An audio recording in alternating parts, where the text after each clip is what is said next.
Quand les Juifs sortaient d'Égypte, y compris les fils du diable, ils ont dit « Notre absolu, c'est le prophète, c'est Moïse ». Mais Dieu voyait leur cœur. Il n'y avait pas encore de Bible ou de rouleau et ils étaient obligés de dire comme les fils de Dieu que leur absolu, c'est le prophète vivant au milieu d'eux.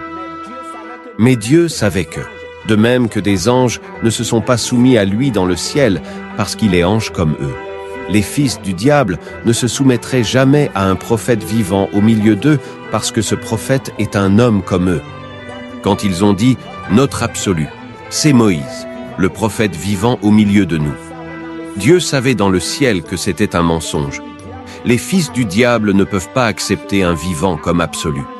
Et alors l'ange de la mort s'est levé, mais Dieu lui a dit « Laisse-les, au temps marqué, ils seront séparés. » L'Assemblée dit Amen. Les fils du diable préfèrent un livre pour absolu, comme leurs pères ont toujours préféré des fétiches, des objets pour absolu. Un fils du diable peut avoir un morceau de fer pour absolu. Il peut avoir un objet pour absolu.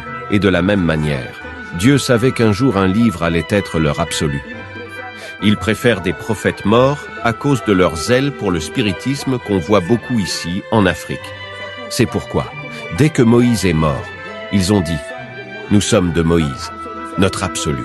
C'est le rouleau de Moïse, c'est-à-dire les 5 livres de Moïse. » Et ce démon a œuvré sur la terre jusqu'aujourd'hui.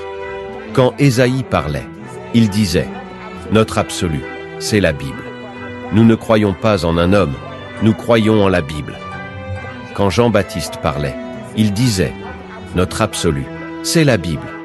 Nous ne croyons en rien d'autre. » Et les fils du diable qui étaient là criaient « Amen. » Et Jean-Baptiste ne savait que dire « Oh, que les prophètes ont souffert. » Du vivant d'un prophète, il établit des fils de Dieu autour de lui, mais quand il n'est pas là, ce sont les fils du diable qui s'emparent de la sacrificature afin de corrompre toute voie de salut.